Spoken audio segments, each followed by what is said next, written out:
Ertu á leið heim úr vinnu? Stilltu á FM 89,1.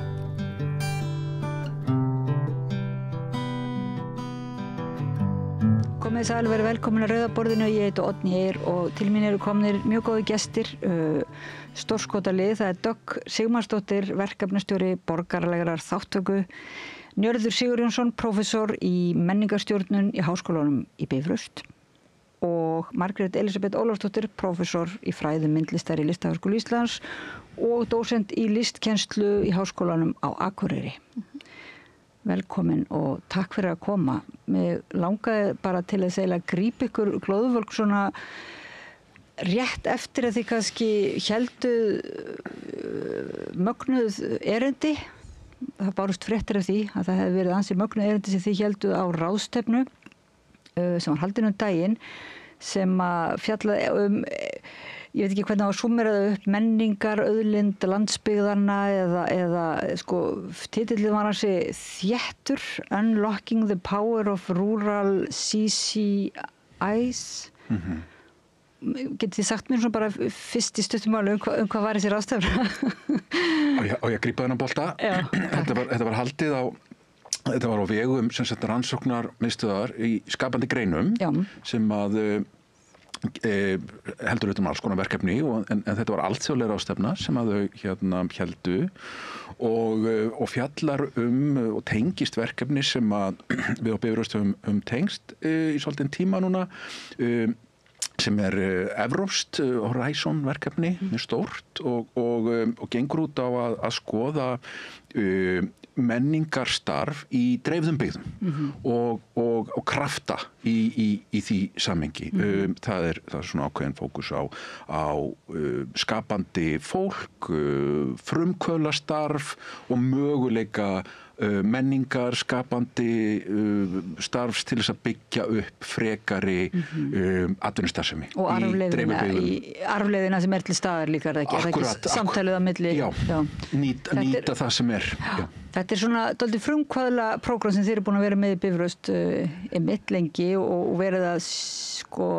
ítreka að líka skapandi starf og menningarstarf sé ekki bara eitthvað fyrir menningarelítuna og eitthvað skraut á tyllidögum, heldur virkilega svona skiptir bara mjög miklu máli í atvinnu uppbyggingu og kannski að hugsa atvinnu líf landsins upp á nýtt eða hvað og hugsa samfélagið. Getið sagt mér bara kannski hvað það voru svo margar þegar maður reyna að súmera svona saman stórt svið þá fer maður ofan í ýmsa pytti en Dögg, getur þú byrjaði að segja mig frá erindinu þínu og verkefninu sem að þú ert með í gangi sem varðar svona almanna bókasöfn ekki, almanna þáttöku. Já, við kynnti verkefni sem að ég vann með Önnu Vojtinska og Laur Hoffmann. Þetta er verkefni sem skoðar almenningsíminn okkar sem staði til að mætast sem samfélagið í sjálfu sér hefur gildi, ekki endilega fyrir einhver ákveðin iðnað eða atvinnutækifæri sérstaklega heldur til þess að skapa samfélag, inngildingar, opna samfélagi líka fyrir þeim sem eru kannski nýflutt í dreifðari byggðir eða koma frá öðrum löndum, tala mismunandi tungumál og við vorum að skoða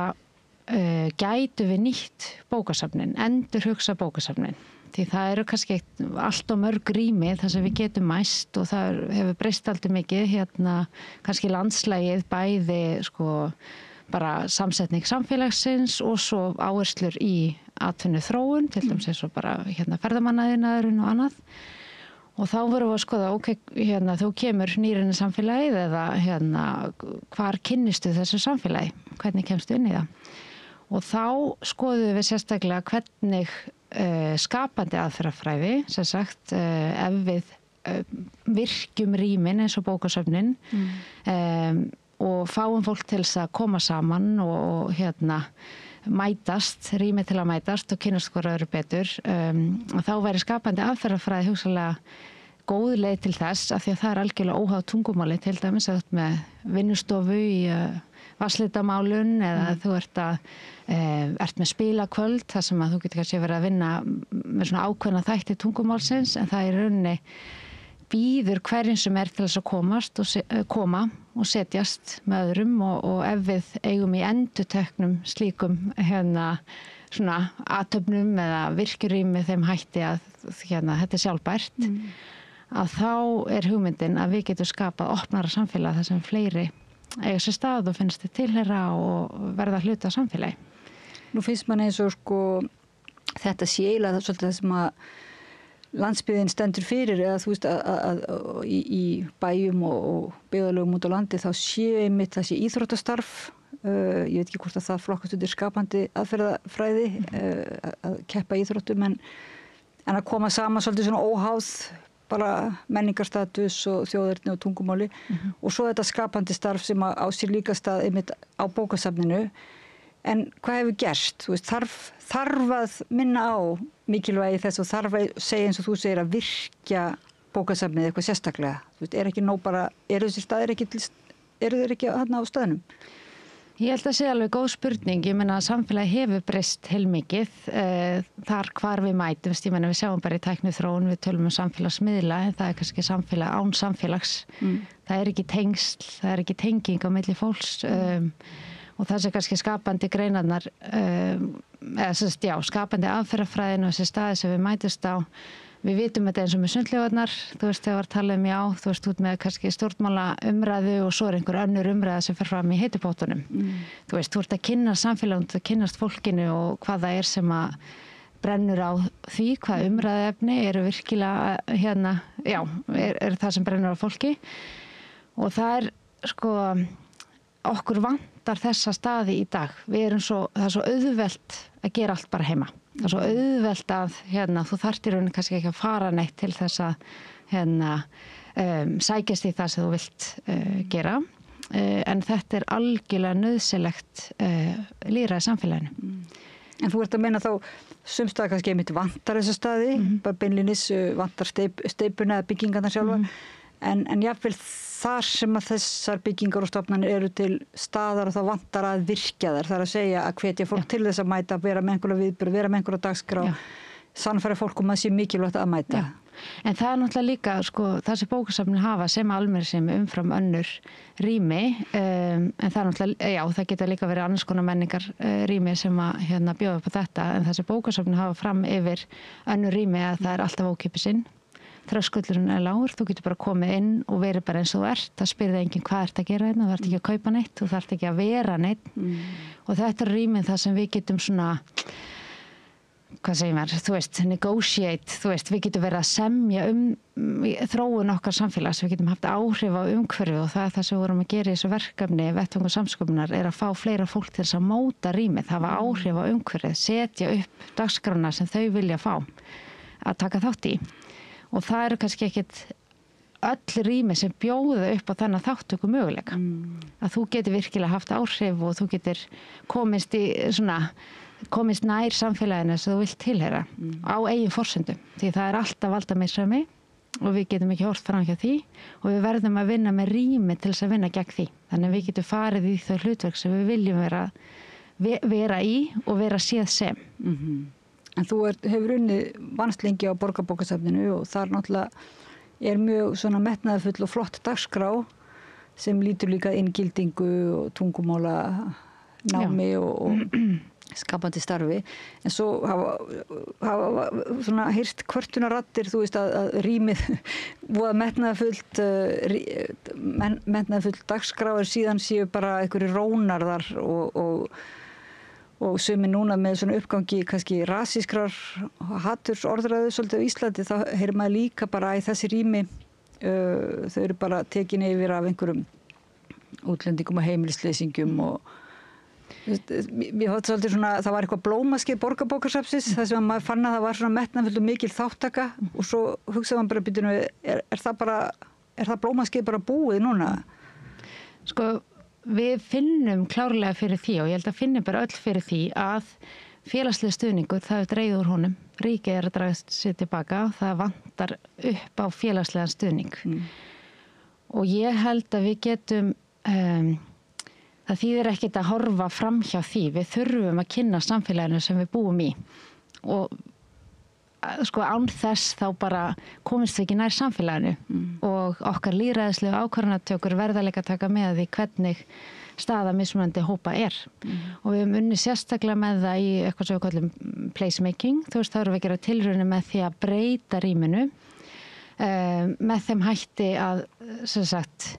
þú skapar tækifæri til þess að nálgast hvort annað með öðrum hætti. Það eins og á loka viðburði verkefnisins vettvangur samsköpunar, þá vorum við með ýmis svona fjölbreytta dagskrá á sama stað, þannig við vorum að reyna að svona smita með mismunandi viðburðum,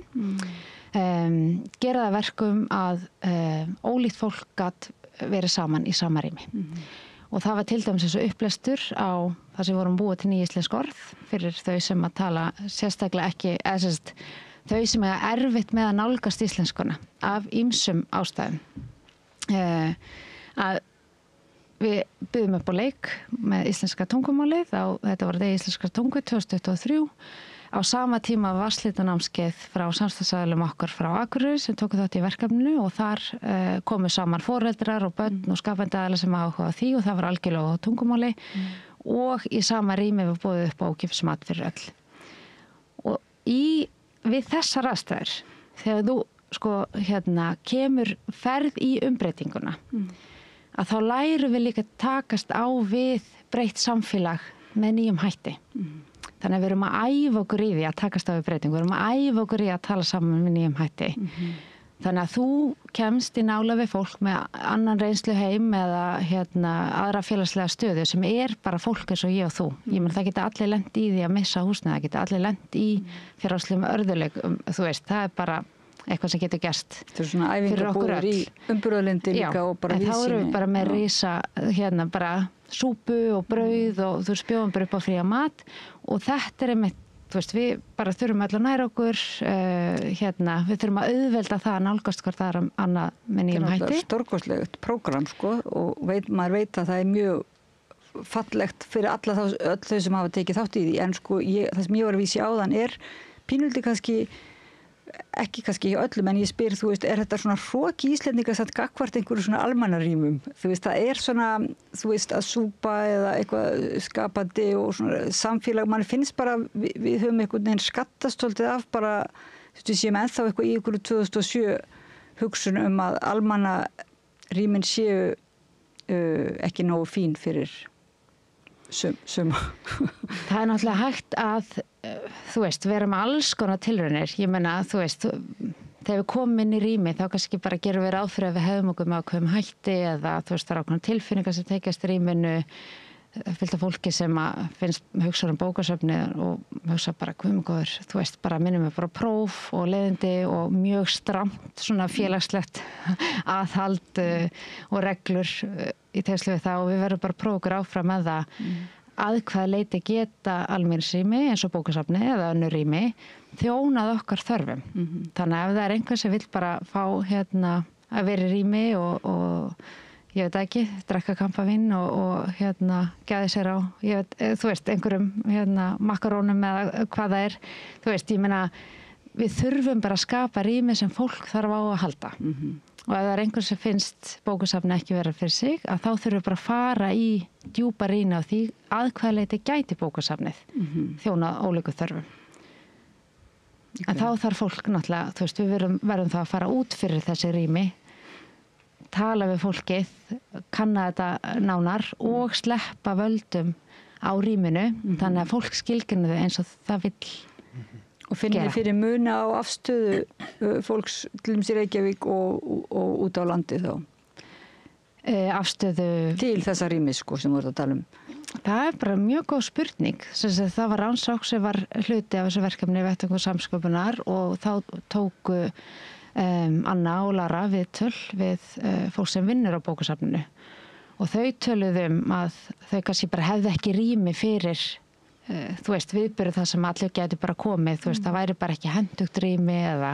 þú veist, skortur á fjármagni fyrir þess konar dagskrárgerð sem að samsköpun felur í sér, þú veist, þetta tekur tíma og á sama tíma mitt, þú veist, bara, já, hafa tíma, hafa ekki pening, hafa ekki rétta rýmið. En á sama tíma að þá ert þú kannski með ákveðna hugmynd af rýminu og hverskins athafnir ættu að eiga sér stað í þessu rými. Við verðum bara að sleppa tökunum, við verðum bara að fá að tala við fólk og við verðum að fá tíma til þess að fara út fyrir stofnunina og fá fleira fólk með okkur í lið, þannig að það, sko, eignarhald dreifist. Ok, en þannig hugarfarsbreyting og virkun og svoleiðis, en hérna, þetta er líka pólitískt líklega þá spurningu fjármagn og svona pólitíska forgangsröðun að fjársvelta ekki þessi tæki sem eru þessa staði. Já, þau eru að glíma við fjárskort, það er klárlega þannig, en líka svo tóku Lara og Anja líka viðtöl við fólk sem sér svona sjálfstæð menningarrými eins og Ísafirði til dæmis og þau sko þessi skapandi aðilar og verkefnastjóra sem eru í þeim rýmum, þau eru stöðugt að sækja styrki bara til þess að halda út í einhverju starfsemi, þau vinna þetta með fullu starfi, þau hafa ekki sko bara burði til þess að hafa opið alltaf sem að þetta sjálfbæru samfélagsrými þarfnast. Það er að þetta sé einhver svona stöðuleiki, þú getur komið oft, þú getur komið reglulega og gert það sem þið langar að vera að gera. Það þarf ríkan stuðning samfélagsins og sveitarfélag til þess. Bókasöfnin hafa lögbundið hlutverk og það er líka lýðræðishlutverk sem þau hafa, það er að deila þekkingu og skapa aðgengi að samfélagi, skapa aðgengi að sögun okkar og sögunum sem við segjum af okkur og það vantar algjörlega, þú veist, það eru svo fá rými sem hafa burði til þess að hafa alltaf opið á hverjum einasta degi. Þannig að það er klárt, þú veist, þetta er bara forsenda þess að við getum bara haldið utan samfélagsrými. Það er að það verður að vera pólitískur stuðningur. Já, og er hann til haldið þið, Margrét Elisabeth og Njörður, finnst ykkur vera þessi svona pólitíski vilji og skilningur eiginlega bara hjá almenningi á mikilvægi þess að hún er að tala um þetta er bara ekki bara rými fyrir inngildingu, fyrir þekkingu og sköpunarkraft og þetta er bara beinlínis staður lýðræðis, það sem fólk einhvern veginn, virkjar sjálft sig til betri lýðræðis þáttöku. Telur þú að þetta sé í góðum málum með að þurfa að berjast virkilega fyrir þessu? Þurfum virkilega að berjast fyrir þessu, held ég. Þetta er svo ótrúlega áhugavert verkefni hjá þeim og sérstaklega og bara allur þessi líka þessi ángar sem felast í rannsókninni og þeim vinnu stofum sem er verið sem þeir hélduð. Og það sem að sko maður náttúrulega átt að sjá ef maður fer að hugsa um þetta er að sko þessi menningarstofnun, sem sagt bókasafnið, er svo eina sem að sveitarfélögum raunverulega ber skylda til þess að standa fyrir. Hins vegar er það þannig að þau eru mörg að bæði að hjálpast að gera þetta saman að einhverju leyti en líka að finna einhverja aðra fleti á þessari starfsemi því að bókasafnið hefur víða lokast af inn í mjög litlum plássum, svona þar sem að sko er raun og veru stærstu vandamál sko stofnunina bara hvað á að gera við bókakost sem að þarf í raun og veru að farga og koma út og það er lítil aðstaða til þess að taka móti fólki eða taka við nýju hlutverkum sem svona almanna rými. Það sem hefur verið prófa þá áfram er að vera með einhvers konar upplýsingamiðstöð fyrir ferðamenn eða kaffihús eða eitthvað slíkt sem að gera þetta svona samskonar sjoppu og þú ert með annar staðar sem að það sem þú þarft í raun og veru að fara í eitthvað svona commercial samband við staðinn og kaupa þig kaffi eða taka bæklinga eða hvað það er. Og það kannski, það sem við þurfum er kannski svona fleiri viðmið, fleiri hugmyndir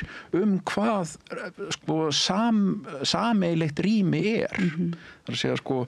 sameiginlegt rými hefur verið svona kannski tekið yfirtaldið af svona hugmyndum svona eða bara af Kringlunni og þess áttar stöðum þar sem við komum saman sem raun og veru bara rými sem í einkaeigu og mjög strangar reglur En svo sjáum við aftur staðir svona eins og Austurvöll sem að sko það sem eru haldnir fundir og fólk kemur saman og það er ákveðna reglur og siður og venjur það. Þannig að þau eru til vissulega þarna, en ég held að það sem við þurfum að gera það sem þið voruð að gera að finna fleiri fleti á kannski eldri stofnunum sem eru þessi bókasöfn út allt út allt land og svona átt okkur á því hvernig nýtist það best fyrir það sem við erum að gera og fyrir þann veruleika sem við búum við í dag og það eru svo mörg félagslegar áskoranir sem tengjast lestri, tungumáli, að koma saman ólíkir hópar og svo öll þessi umræða sem við eigum eftir sem hefur verið mjög mikið til dæmis í Svíþjóð og Noregi sem bara keppni eða bara átök hvaða upplýsingum dreift og á bókasöfnum, hvers konar bækur eru til staðar og hvaða það sem að við eigum í raun og vera að koma út til fólks. Þetta gríðarlega mikilvæg stofnun greinlega sem mætti þá nýta betur út allt. En nú, Margrét, Já, ég bara aðeins að hugsa í sambandi við bókasafni þetta sem þetta nefna að hlutverk þess eigi í rauninni að vera að miðla þekkingu og sú miðlun þekkingar getur farið fram á margan annan hátt en í gegnum bækur og það er eiginlega alveg ótengt verkefni sem ég tók þátt í sem að við vorum að skoða Makerspace og þá ég hafði ekkert hugsað þetta kannski beinlínis fyrir þá að ég meina bara með svona, við stýtum núna í einhverju stúdíó í litlu Bakarbergi að það var eitt af því sem bókasafnið geti gert væri að koma upp einhverju svona aðstöðu til þess að það var hægt að gera eitthvað svona hljóðvarp í einhverjum litlum samfélagi Borgarbókasafninu ég meina alls konar svona hlutir sem að bókasafnið getur gert Þú náttúrulega sérfræðingur í svona stafrænum veruleika eða þannig meðal annars í svona myndlistar eða þú rannsakaði það mikið í myndlistarheiminum en og við eigum með samfélagsmiðlana þar sem þá okkar stærsti samverusvið en það komið svolítið þannig að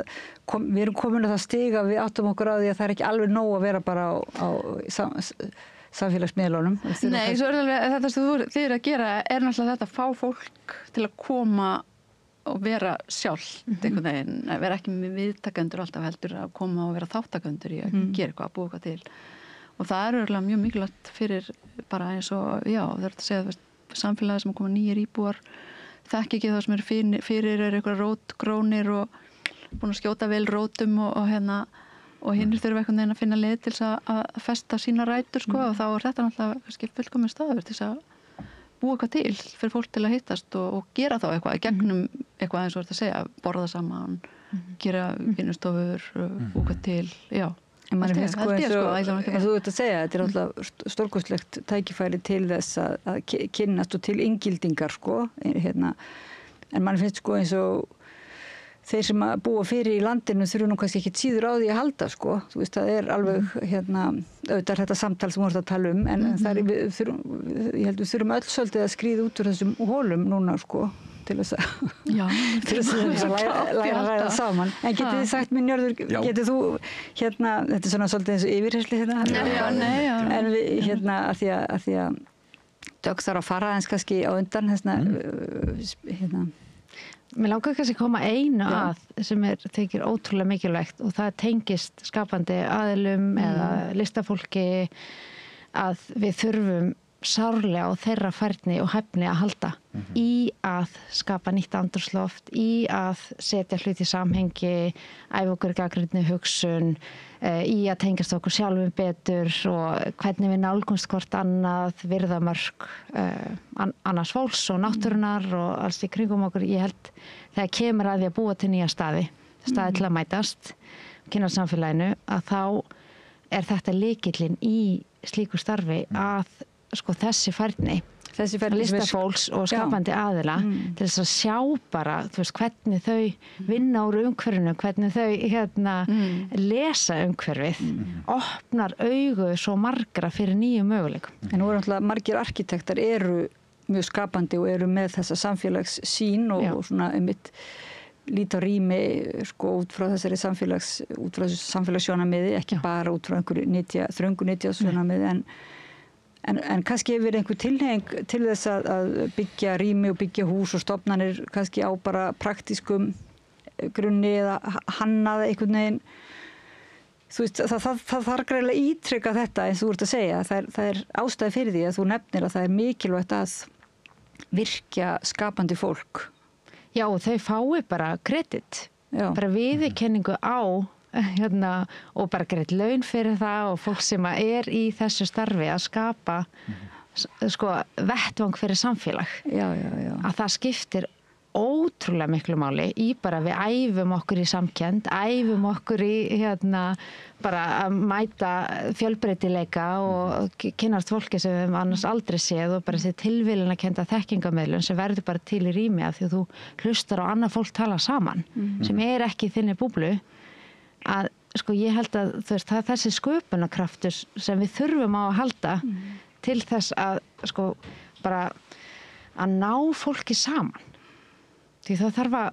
koma inn í rýmið, þú veist. Og eru þá lista, svona praktískt sér, getur maður hugsað, eru þá listamennirnir kallaðir á þá svona eins og hverja sérfræðinga sunnan sem eru svona fluttir til út á land til þess að vera þar skapandi einhvern tíma eða hvernig Þeir búa á staðnum, Já. Það er Ég held að það skipti svo miklu máli. Ég finnst þess að ég var einhvern veginn því ég verði að vera í Háskólanum á Akureyri og bjó tíma á Akureyri og vildi það svona sendi hann inn til og erindi á þessa ráðstefnu því að ég vildi svolítið koma því að á því svæði og sem það fjölmennt svæði utan höfuðborgarinnar, allur Eyjafjörðurinn en þar í næstu hverju einasta svona ég ætla ekki að hvort sem á Akureyri eða í öðrum byggðum í kringum Eyjafjörðin, hvort sem það og ég var að tala um Hjalteyri en það er líka núna komið á Dalvík og það er á Ólafsfirði og Siglufirði og svo Svalbarðsströnd, að það eru eitthvað svona virk menningartengd starfsemi Mývatnssveit og Bárðardal sem fer fram sem að fólk rauninni eiginlega eru listamenn frá staðunum sem að sjálfur eiga frumkvæðið að því að byrja á einhverju og koma einhverja stað og það alltaf skiptir máli að fá einhvers konar stuðning bara húsnæði, peninga, hvernig sem það er og fólk gerir þetta af því að það vill búa þar sem það og vill vera áfram í þessu umhverfi sem að það kemur úr og það verður til eitthvað sem hefur aðdráttarafliti fyrir aðra líka, ekki bara fólki á staðnum heldur líka þá sem að koma utanfrá, að þarna eitthvað eftirsóknarvert, eitthvað til að sækja í og þá Þórhildur Bjarnason mikið búið að tala um þetta sambandi við hvað gerir eitthvað svona byggðir lífvænlegar og jú, það skiptir náttúrulega miklu máli að fá vinnu og hafa tekjur en svo vill maður líka hafa eitthvað meira sem nærir lífið og maður vill hafa samfélag og maður vill að sé samskipti við annað fólk og menningarstarfsemi held ég gegnir alveg gríðarlega mikilvæg hlutverki. En nú þetta búin að manni finnst frá hruni þegar þetta byrjaði svona, kannski byrjaði fyrir en byrjaði svona markvisst að sína fram á hvað heitir það, hagkvæmnisskapandi greina og raunverulega hversu, þú veist, akkur ekki byggt kvikmyndaver en ekki álver og þú veist, þessu umræða sem að manni finnst þess að hafi bara sýnt sig og sannað þar sem að einmitt hefur verið mikil menningarstarfsemi og listastarfsemi að þar lífvænlega en af hverju svona erfitt samt af hverju eru þið og við margir í þessu debatti ennþá? Ég veit ekki það er kannski mikilvægt líka að tala um það að á stöðum eins og til dæmis á Akureyri, þú veist það sem er safn og listasafn og það eru svona listamannreikin rými og þau eru öll í bara samþjöppu á einu stað sem er kallað listakilið. Þetta er allt staðsett í fyrrum iðnaðarhúsnæði, svona hefðbundnum iðnaði, mjólkurframleiðslu, smjörlíkisgerð, einhverja gósframleiðslu og sem að síðan einhvern veginn ekki þörf fyrir lengur eða flyst í annars konar húsnæði og það breytist bæjarmyndin og allt er fullt af einhverju húsnæði sem er ónotað og fólk veit ekki hvað að gera við það og á sínum tíma var sko búið að stofna listaskóla á Akureyri sem hann var reynda því miður og önnur umræð og ég talaði ekki um þessu erindi sem einhvern veginn virðist vera svolítið að lognast út af, en síðan ég held að við leikið sko stórt hlutverk í því að var yfirleitt þörf fyrir eða fólk sem sá fyrir sér að væri þetta nýta rýmin, og þetta gerist náttúrulega svona skref fyrir skref, og í tilfelli Akureyrar þá gerist þetta einhvern veginn í samstarfi við bæinn sko, og svo náttúrulega hefur verið skipt bæjarstjórnar, bæjarpólitík og fólk með missamna skoðanir á þessu sko, hvað tilgangi, þetta það róttæk breytingur á einmitt þetta. Já, menn svo núna alltaf búið að endur sko að gera upp mjög stórt húsnæði, og það eru margir salir og það eru salir rými í útlegu til grassrótar starfsemi, og þetta er allt þannig á sama blettinu sko. Og bærinn alltaf þarf einhvern veginn að standa undir þessu, og það er alltaf ákveðnir aðilar sem er bara, þetta, þú veist, hvað eru peningarnir, sko, af hverju kom ekki túristanir, og þannig að það er alltaf verið að líka velta fyrir sér, sko, hvernig náum við tekjum upp á móti þessu, en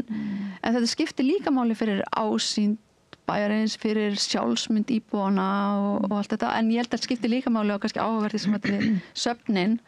að listasöfnin, að bera þau saman við bókasöfnin, af því að það er oft mikla sko þröskuldurinn þangað inn hefur verið hærri, og hann er hærri þegar þú kemur inn í eitthvað svona hvítrensað rými sem er svona svolítið eins og sterilisera sko, að það virkar ekkert alltaf svo sérst eitthvað mikið velkomin,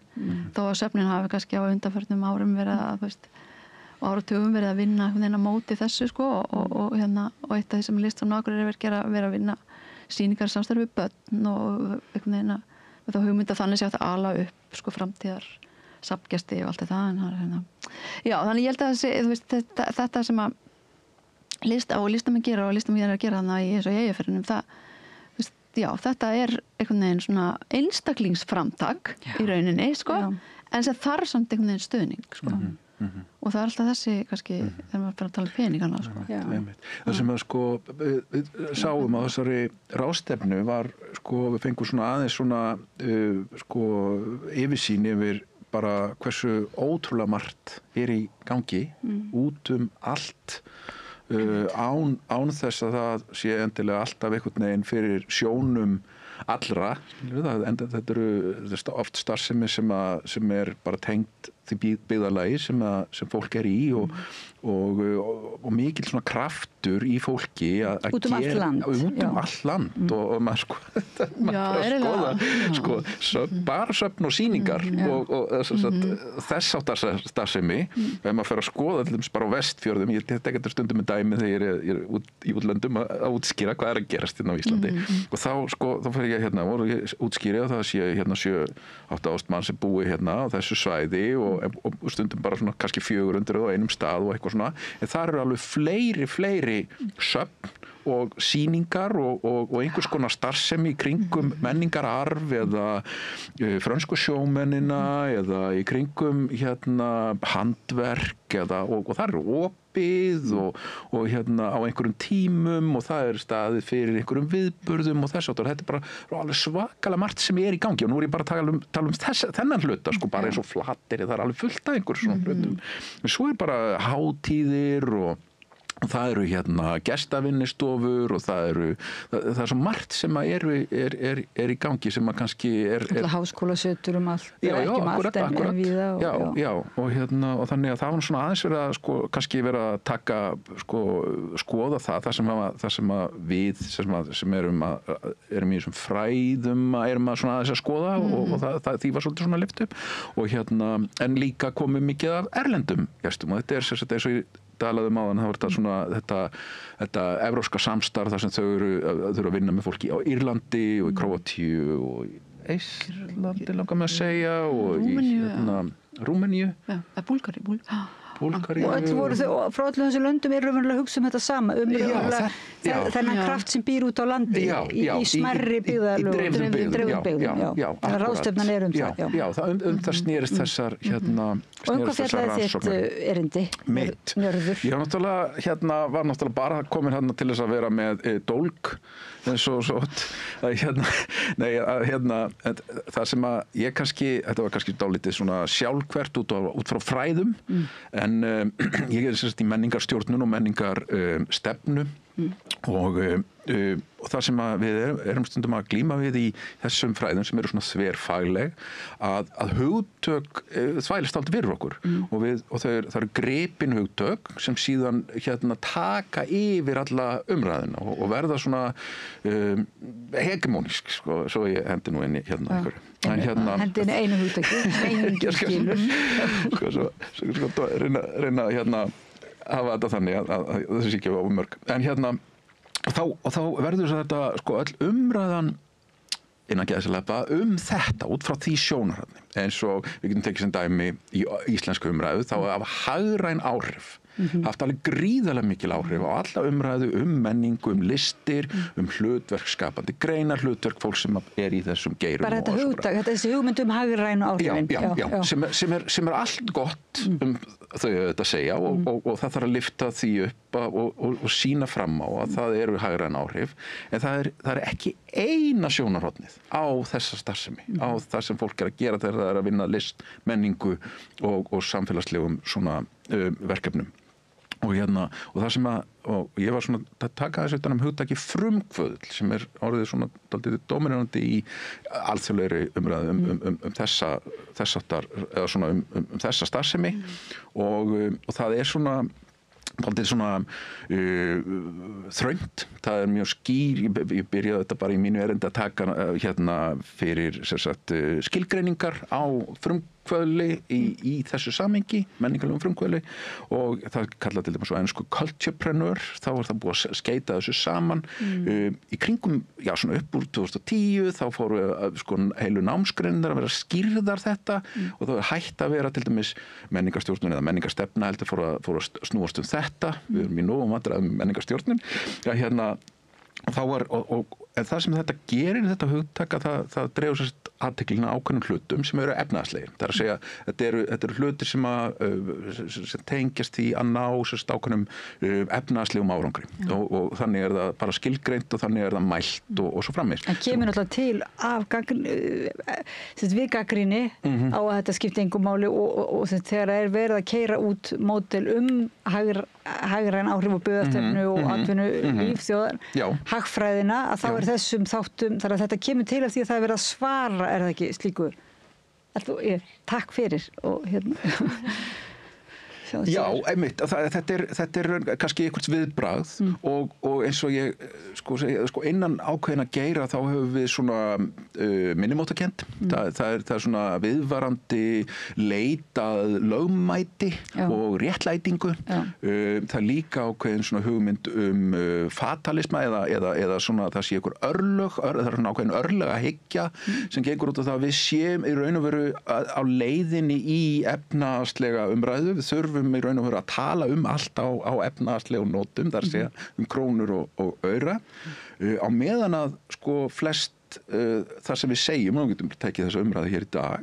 og það sem gerist á þessari ráðstefnu, flest því sem sagt er þessa starfsemi er ekki efnahagslegt. Það er félagslegur ávinningur, menningarlegur ávinningur, fagfræðilegur og flest verkefnin eru tengd einhvers konar samsköpun, samvinnu, áhrif og tengingum hugmynda og bara mjög áhugaverður sköpun sem er ekki endilega best kjörnuð í hugmyndunum frumkvöðlin sem er þetta litla fyrirbæri sem við notum. Við alls konar góð orð, bara svo forsprakki er gott íslenskt orð. En það er svo sem brautryðjandinn líka. Þetta er svo sem alltaf, maður sér alltaf þennan eina þarna sem er ofurdugnaði. Ofsalega fókus á einstaklingi þessu frumkvöðlahugtaki. Þetta er mjög svona maskulin hugtak líka, þetta er svona karllægt. Þetta er mjög rómantískt í svona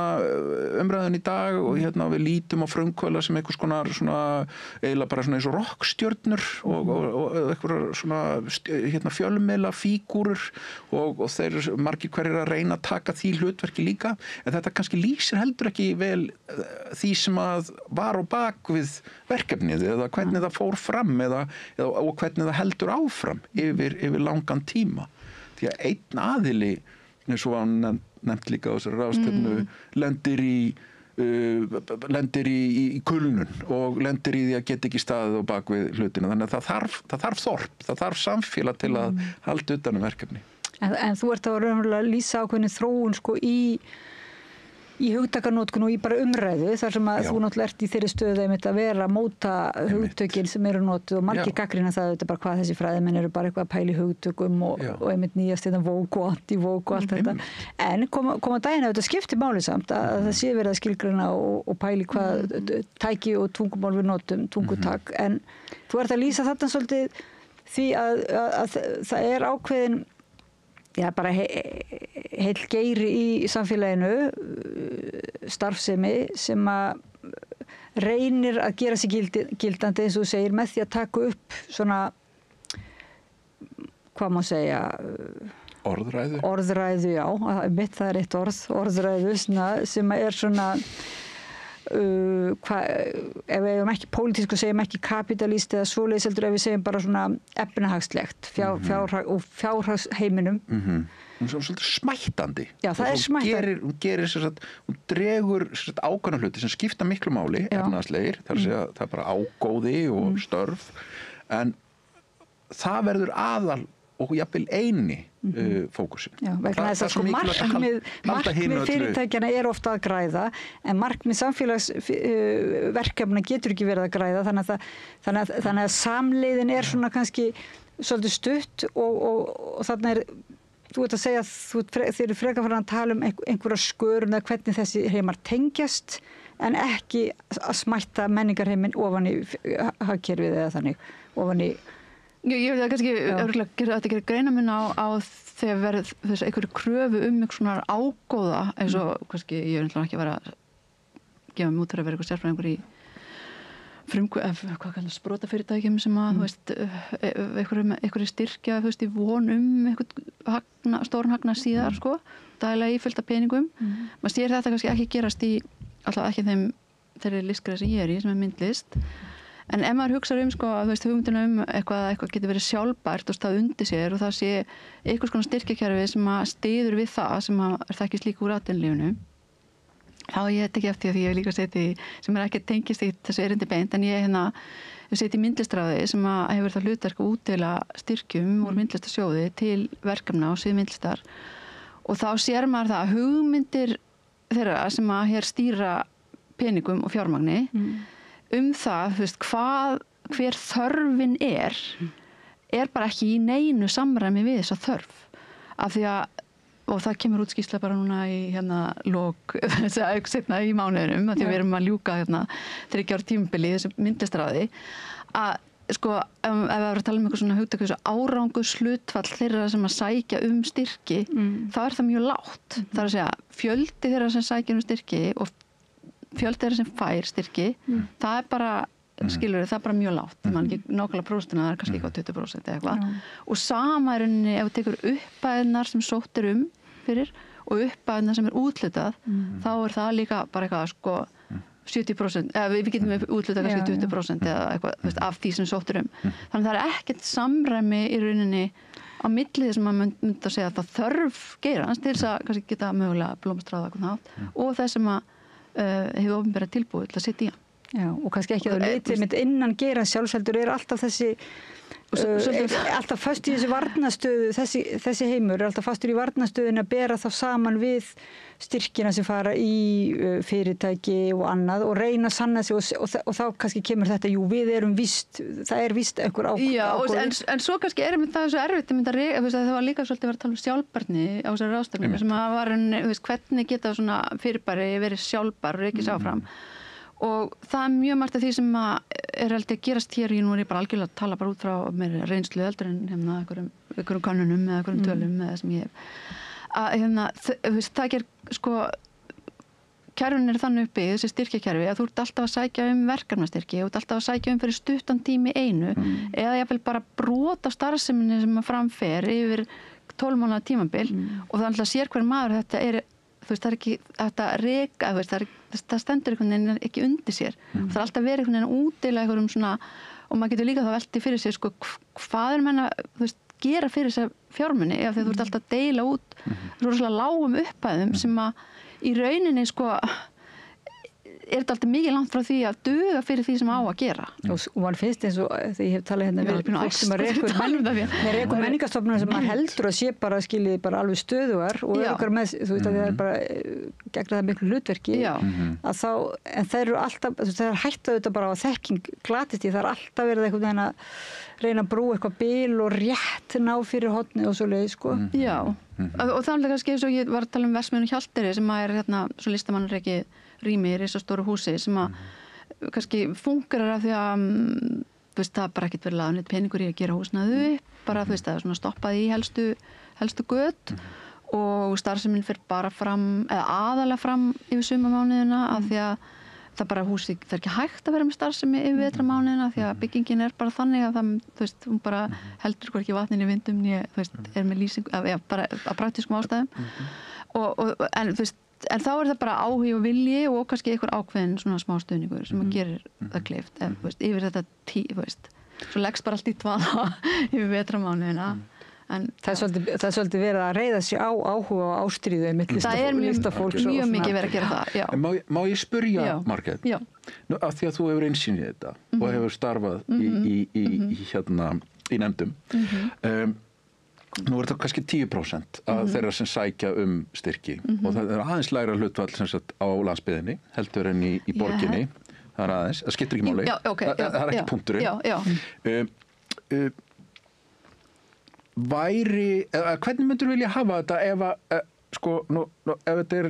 takmarkaðar auðlindir, segjum að það sé bara, það er ekki til peningur kannski fyrir alla, kannski er það til, ég veit það ekki, en ættum við að styrkja alla sem sækjum allt sem við byggjum, eða hvernig eigum við að gera þetta? Mjög góð spurning, sko. Mjög góð spurning. Nú er ég bara að spyrja, nú er ég að reyna að vera rödd áheyrandans sem að spyrja, hvað vill hún gera þá? Vill hún þá bara allir fái bara, allir þessi myndlistamenn fái bara 100% styrk fyrir því sem þeir eru að gera? Já, fá allt sem þeir byggja. En þú veist, það sem ég er að tala eru oft, sko, og kannski fólk átt að sig ekki á það sem er verið að sækja í þennan sjóð eru yfirleitt sýningar. Þannig að það er til dæmis ekki verið að sækja fyrir launakostnaði, það er verið að sækja fyrir efniskostnaði, það er verið að sækja fyrir bara uppsetningu á sýningu í rauninni og gerð verka. Nei, ég er ekki að segja að fólk sé ofalið að því sem það fær. Nei, bara þú veist þess að bara gefa hugmyndum þú veist hvaða er sem að verið er að sækja. Við erum ekki að, það er ekki ferðakostnaður, það er ekki laun, nema það eru kannski að borga einhverjum sem að tekur að sér einhverja svona, þú veist, eitthvað eins og grafíska hönnun eða sýningarstjórn eða þú veist, smið sem að gera eitthvað kannski mögulega inn í þessu, sko. En hérna, einmitt, þú veist, ámæla, þú veist, sko, tilneigin er, og nú, þú veist, ég veit ekki hvort það tekst, sko, af því að það er alltaf, sko, út þetta svo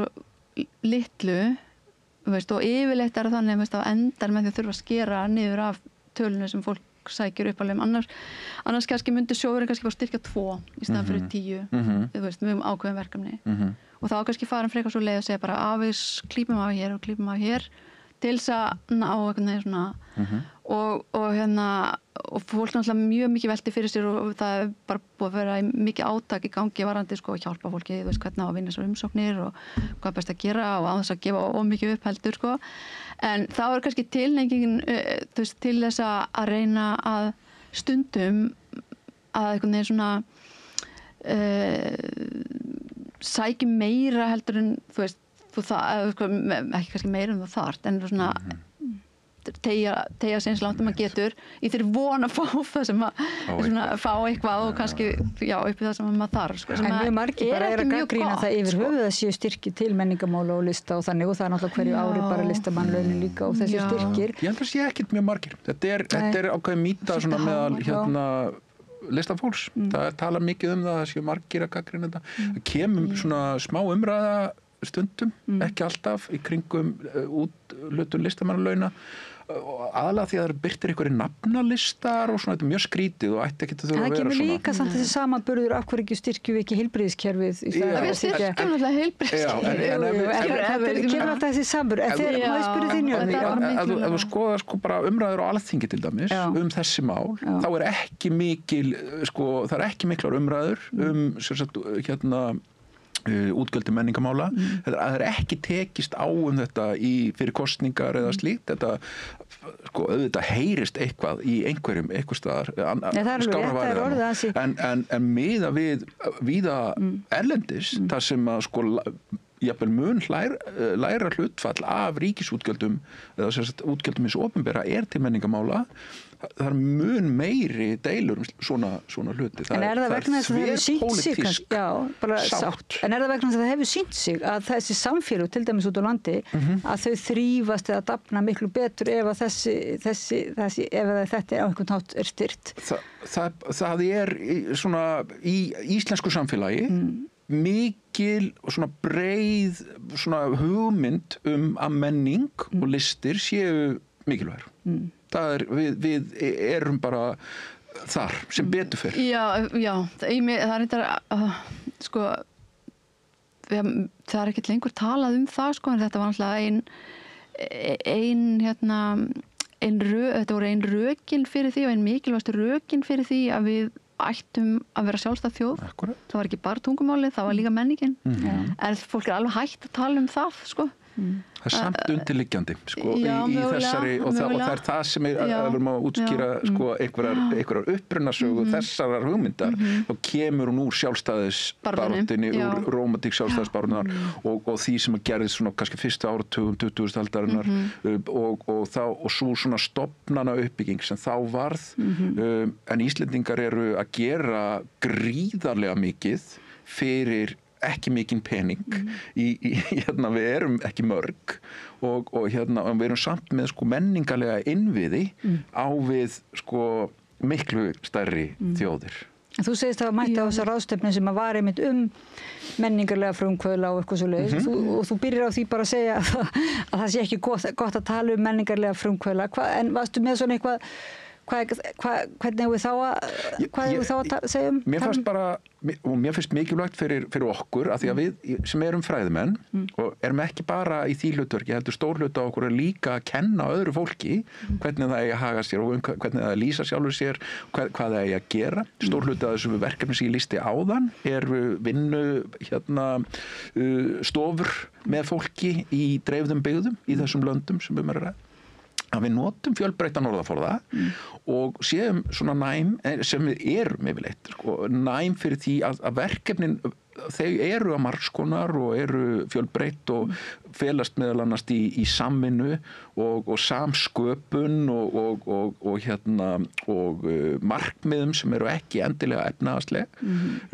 heldur eru félagsleg og menningarleg og listræn og allt það og við tökum bara utan það og stöndum með þeim hugmyndum frekar heldur en að taka hugmyndir úr annari orðræðu og sem að smættar þá það sem að kannski fyrir og við hættum að sjá kostina við hitt að því við erum að leita einhverjum ákveðnum hlutum ef við tölum svona aðferðafræðilega smættum. En þetta smá svona, þú ert með smá uppreist ekki bara, þú tókst líka óvart sósíalistabollan fram í kaffinu þannig að það er svo fýtt bollur, Nei, þú veit að það verður bara gangast í því að sumt bara félagslegt einmitt, markmið ekki fjárhagslegt í öllu. Það þarf ekki bara að vera og það er algjörðum mýta til dæmis fyrirtæki og þau séu bara til að hámarka hagnað, þau eru það yfirleitt ekki. Þau hafa alls konar önnur markmið sem tengjast hagaðilum eða hlut að eigendum, starfsfólki, viðskiptavinum, samfélaginu í heild. Þessi hugmyndum að fyrirtæki séu bara til þess að hámarka hagnaði frekar ný og yfirleitt af öllum þeim sem fjalla hana svona bara enn er hafnað. Ég var bara að lesa síðast bara í Viðskiptablaðinu í dag og geta greinum Eithor þetta svo hugmynd en við erum svo gjörn á að taka hlutinu upp og til þess að einfalda þetta umræðina þetta bara til þess að gera þetta til þess að gera þetta en við erum bara við erum kannski bara ennþá þá föst í einhverju gamaldags tungutæki og sem auðveldur okkur ekki að hugsa okkur inn í þennan veruleika sem við erum núna stödd í einmitt og við gerum lítið úr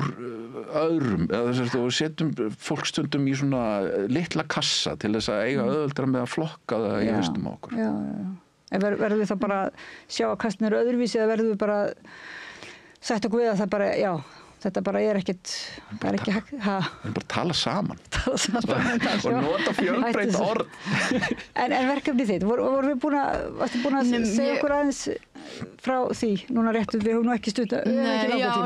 Já, þú veist, þetta sprettur, eins og ég segi bara frá því að hafa verið þannig fyrir norðan og líka vegna þess að ég gáð bók hana með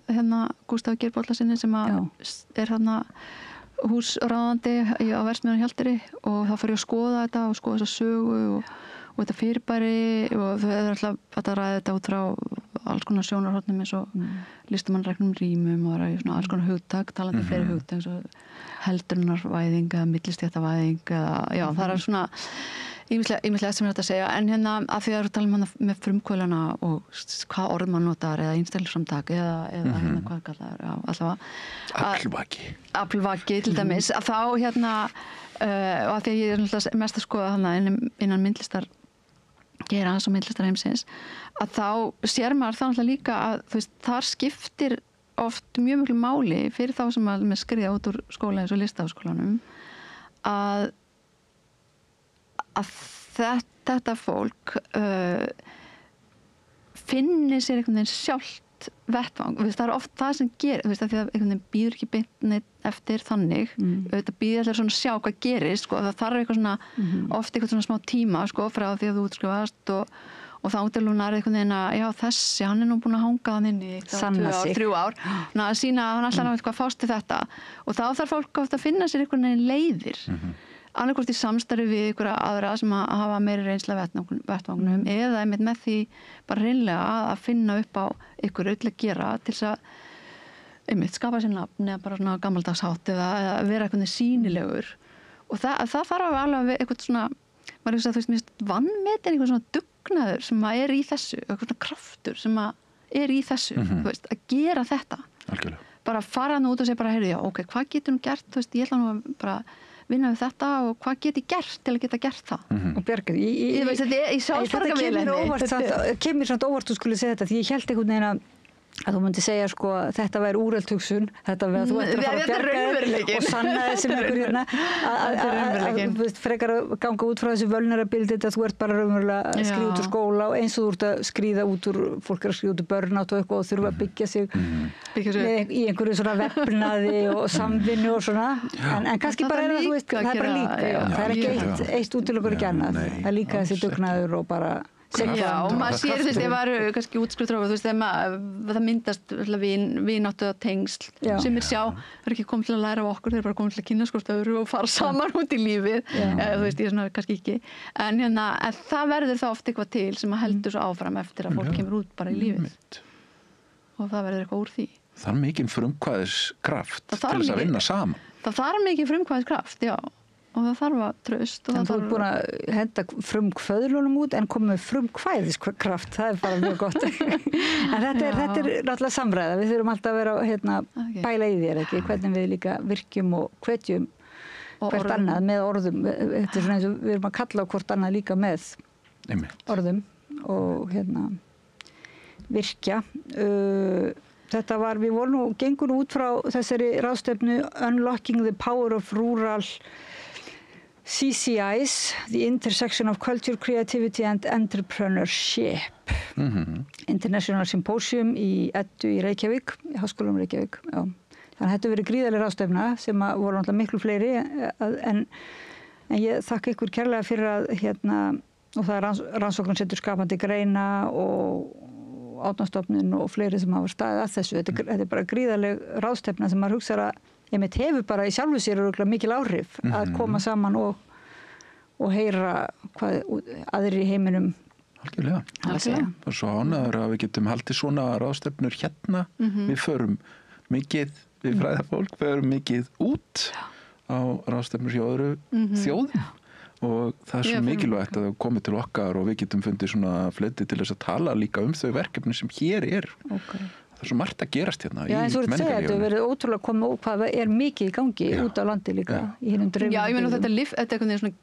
býr til eitthvað svona sýnileika, þú veist, það er eitthvað svona, já, og dreifur fram og lyftur upp. Þannig að þetta þið eru bara mjög bjartsýn núna, farið út á land og full bjartsýni. Við erum bara alltaf bjartsýn. Ég finnst alltaf og þetta kannski hluta því að það eitthvað svona sýnin á það sem gerist fyrir utan höfuðborgina, hún svolítið að breytast held ég. Já, það ekki?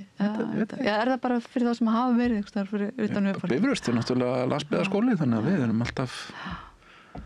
Og Bifröst og Akureyri, þetta eru miklar miðjur.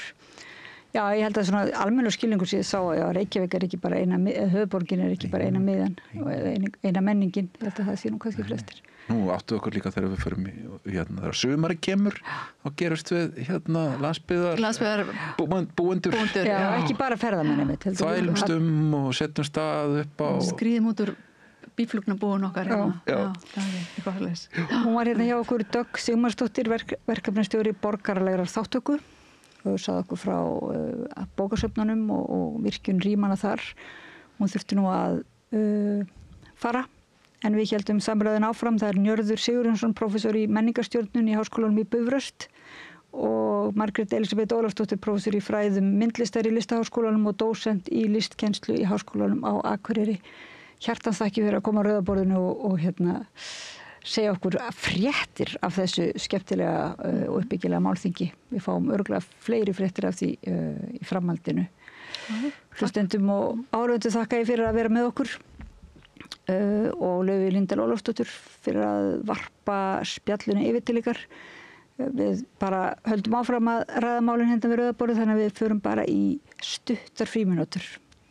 Þarftan að tala borgarfulltrúa. Borgarfulltrúar Sósíalistaflokksins eru með viðtalstíma alla mánudaga klukkan 13:30 til 14:30. Það þarf ekkert að bóka tíma, endilega kíkjum við í Bólholt 6, 105 Reykjavík.